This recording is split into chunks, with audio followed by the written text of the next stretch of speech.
Trump చెప్పేవేవి మనం వినట్లేదు, మనం ఖండించుకుంటూ వెళ్తున్నాం. సో ఇన్ ఏ వే మనం ట్రంప్ సుప్రీమసీనే కాకుండా యుఎస్ సుప్రీమసీని కూడా మనం ఛాలెంజ్ చేస్తున్నాం. So this is very big ego battle for Trump and ఎవరైతే ట్రంప్ని బ్యాకింగ్ చేస్తున్నారో. సో వాళ్ళు కంటైన్ చేయాలి భారత్ని.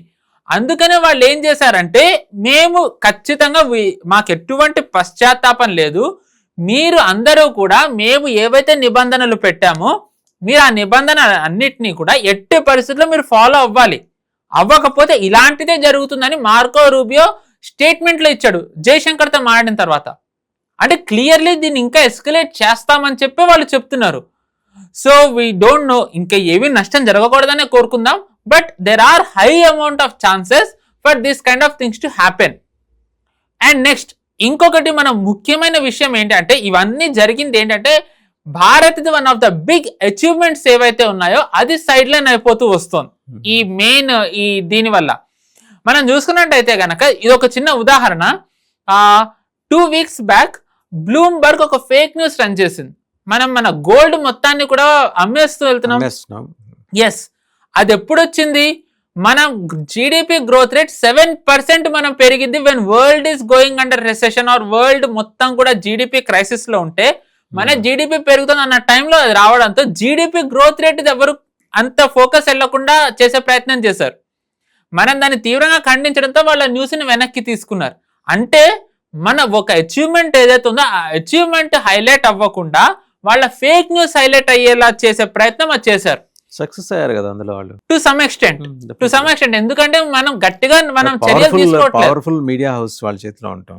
దురదృష్టవశాత్తు కరెక్ట్ డీప్ స్టేట్ మానిటరింగ్ ఇవన్నీ ఉండటం వల్ల ఎగ్జాక్ట్లీ వాళ్ళు చెప్పేది నిజమని నమ్మే ఒక దుస్థితి ఏర్పడింది 100%. ఎందుకంటే మన ఐఎన్బి కానివ్వండి, అంటే ఇన్ఫర్మేషన్ బ్రాడ్కాస్టింగ్, మనం మీడియాని నియంత్రించే లాస్ మన దగ్గర లేవు. ఫేక్ న్యూస్ గనక రన్ చేసినట్టయితే ఆ రిపోర్టర్స్ మీద కానీ ఆ ఛానల్ బ్యాన్ చేయడం అలాంటివి మనం ఏమీ చేయకపోవడంతో ఏ న్యూస్ ఛానల్ అయినా సరే ఇర్రెస్పెక్టివ్ వాళ్ళు మన లోకల్ అవ్వనివ్వండి, నేషనల్ అవ్వనివ్వండి, international, they can freely run fake news which can even threaten our national security some times.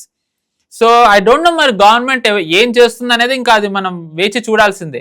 But now coming to the bigger picture, ఇప్పుడు వీళ్ళు ఇది చేయడంతో ఈ సేలర్స్ న్యూస్ని వీళ్ళు ఎస్కలేట్ చేయడం ద్వారా మనం ఫ్రాన్స్లో ఏవైతే మనం ఒక అచీవ్మెంట్ మనం ట్రేడ్ డీల్స్ చేసుకోబోతున్నామో అవి సైడ్ లైన్ అయిపోయే ప్రమాదం ఉంది.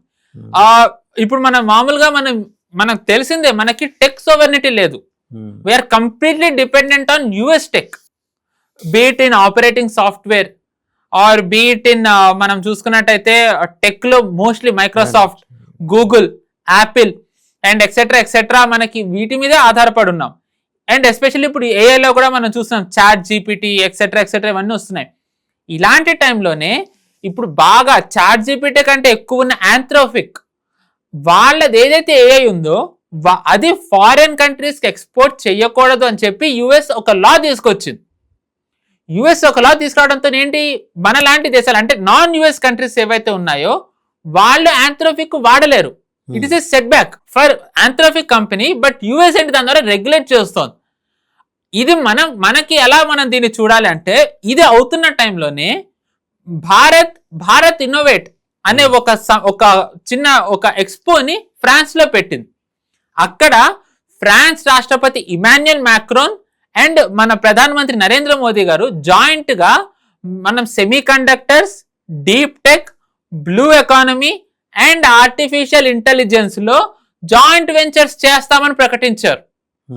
వరల్డ్ మొత్తానికి కూడా ఏ అమెరికన్ కంపెనీ అయినా ఒకటి బ్యాన్ చేసేస్తే దానికి ప్రత్యామ్నాయంగా మనం ఫ్రాన్స్ తో కలిపి చేస్తున్నామని మనం ప్రకటించాం.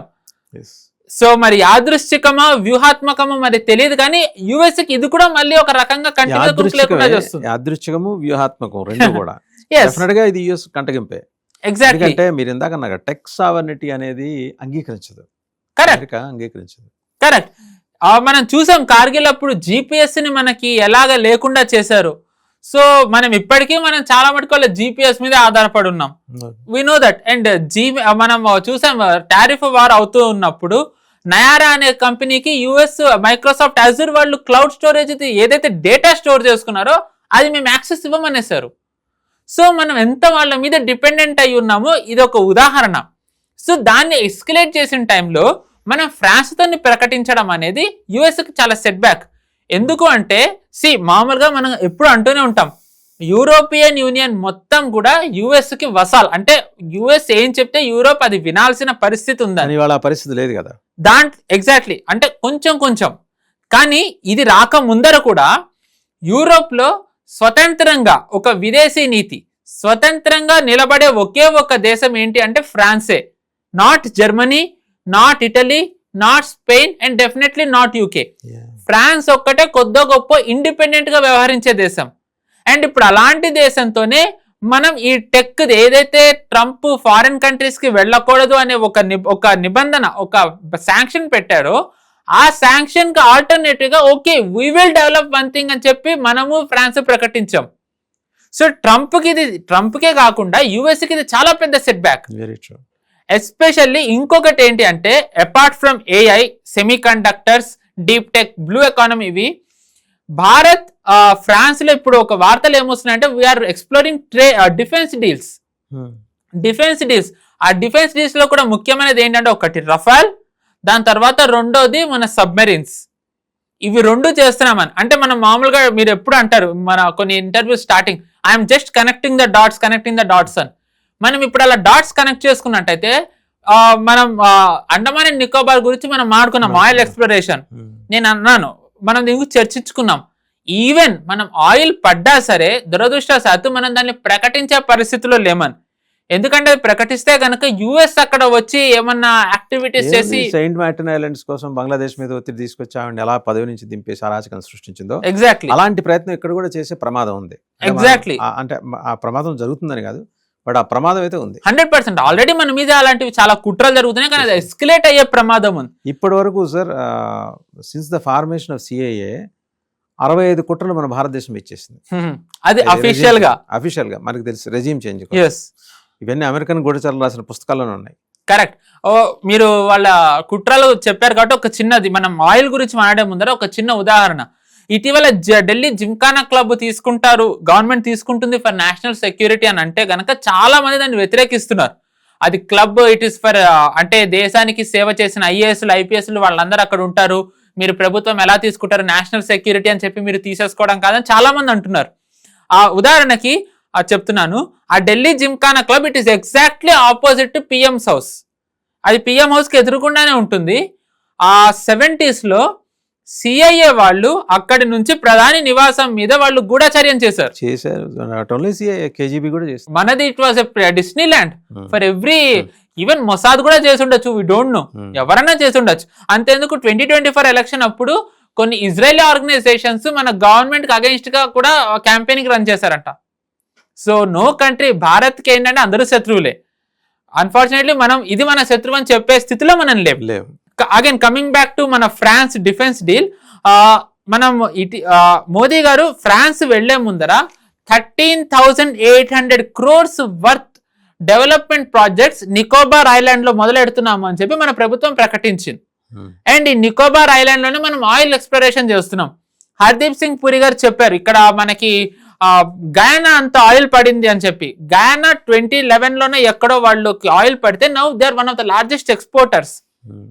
గయానా చాలా చిన్న దేశం, వాళ్లే అంత చేయగలిగితే మనం ఇంకెంత ఆయిల్ ఎక్స్పోర్ట్ చేయగలం.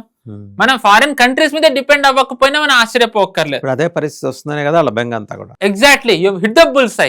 సో మనం ఎక్స్ప్లోర్ చేస్తూ ఉన్న టైంలో ఫారిన్ కంట్రీస్ మన మీద ఆ రీజన్ ఏదైతే ఉందో వాళ్ళకి అక్కడ పట్టు రాకుండా ఉండాలంటే మనం ఏం చేయాలి? ఎందుకంటే అది ఓషన్ రీజన్, మన నేవీ మన బలంగా ఉండాలి. దురదృష్టవశాత్తు ఇప్పుడు మనం ఇండియన్ ఓషన్ రీజన్ మొత్తం కూడా మనం కాపు కాసే స్థితిలో మనం లేవు, మన నేవీ అంత బలంగా లేదు. సో మన నేవీ బలంగా ఉండాలంటే మనం ఏం చేయాలి? మనం సబ్మెరీన్స్ తయారు చేయాలి. ఎందుకంటే అండర్ గ్రౌండ్ స్టెల్త్, వాళ్ళకి తెలియకూడదు మనం నిఘా పెట్టామని. కానీ at the same time visibility strength ఉండాలంటే ఏం చేయాలి? డెస్ట్రాయర్స్, కార్వెటీస్, ఫ్రిగేట్స్ ఇవన్నీ తయారు చేయాలి. మనం ప్రస్తుతం ఏంటంటే మన ఇండిజినస్ అంటే MDL కొచ్చిన్ లో ఉన్నది కానివ్వండి, కేరళలో ఉన్నది కానివ్వండి, కలకత్తాలో, విశాఖపట్నం, తమిళనాడు, ఇక్కడ అంతా కూడా మనం ఇవన్నీ తయారు చేస్తున్నాం. ఏవి? డెస్ట్రాయర్స్, ఫ్రిగేట్స్, కార్వెటీస్ ఇవన్నీ తయారు చేస్తున్నాం. కానీ సబ్మెరీన్స్ అంటే హై క్వాలిటీ సబ్మెరీన్స్ తయారు చేయాలి అంటే గనక మనకి టెక్ కావాలి. ఇప్పుడు మనం అవి ఫ్రాన్స్ నుంచి ఫ్రాన్స్ తోటి. తీసుకోవడానికి మనం చర్చలు జరుపుతున్నాం. టెక్నాలజీ ట్రాన్స్ఫర్ కానీ లేకపోతే సంయుక్త భాగస్వామ్యం కానీ. Correct, exactly. అయితే టెక్ ట్రాన్స్ఫర్ కానీ లేకపోతే జాయింట్ వెంచర్ లో కానీ జర్మనీతో కూడా నడుస్తుంది. బట్ ఫ్రాన్స్ ఏంటంటే మనకి ఎప్పటి నుంచో మనకి తెలిసిందే రిలయబుల్ డిఫెన్స్ పార్ట్నర్ మనకి. సో మనం ఫ్రాన్స్ తో కూడా సబ్మెరీన్ డీల్స్ చేస్తున్నాం.